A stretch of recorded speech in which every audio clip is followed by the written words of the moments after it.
Hello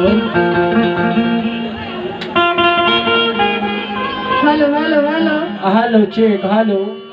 सुनाता? हाँ का हो? कितना सुनाता? जितना बता।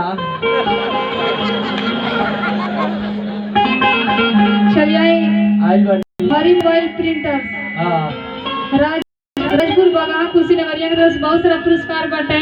शुक्रिया। नहीं आवेला हमरा संती रहुआ कह दे। हाईलाइट का खातिर लागल बा, खाली देखावे खातिर लागल बा। भुकभुकाइला आँख फ्यूज कर खातिर लागल बा। तनी अच्छा लगेला भुकभुकाला त। तनी बार दिलो तनी ब्यास को अखिया चोनरी आ जा। हां तनी हेपर बार दियो स्टेज को। इनकरा लोग के आदत नहीं के हमनी के रोज यही में रहे पैसा आदत बा देख। हां अब अच्छा लागत है। लागत तनु हां भुकभुकाइला। बाद में बंद कर देम। हम अभी नया नया बनी, जब स्टेजो पर पुरान हो जाम तो बंद कर देम। हां जब बूढ़ा जब तो। चलिए आई। हां सबसे पहले जे जितना लोग बा बोल ले बा। बहुत लोग बा। बहुत लोग बा। मन खुश हो गई। मन गदगद हो गई। देखा ई बबुआ कितना खुश बाड़े। हां बापू 50 गो रुपया देले बाड़े। बाबू का लगा हमरा बताई होई कि ना होई, लेकिन देले बाड़े। हां चलिए आई। शर्मा यादव जी, जिला पंचायत वार्ड नंबर 45 यहाँ की तरफ से 51 रुपये का पुरस्कार बा। भगवान से प्रार्थना बा कि हां जौन पद पर बनी लो वही पर रही लो, ओकरो से आगे बढ़ी लो, हमनियों के आगे। बापू बाप बताइए आते आते इतना चिट्ठी मिले लागल। हां थाना पे चलक और अट्टा गई। चलिए आई। सुमित कुमार गुप्ता जी, जिला पंचायत हई का लिखल बा जी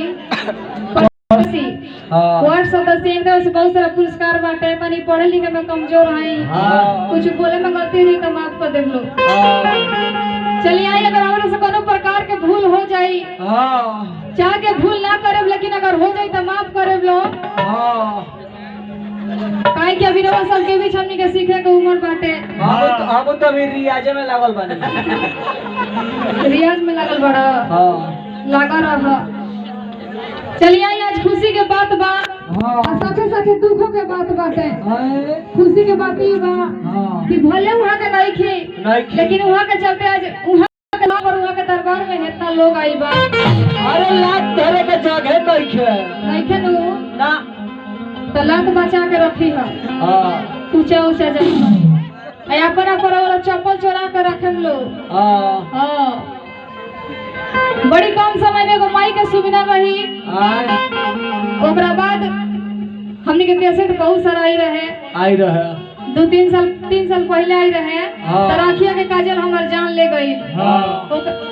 बोल चलो तू लोग काहे खड़ा बड़ा लोग? तू लोग काहे उठल बाड़ू?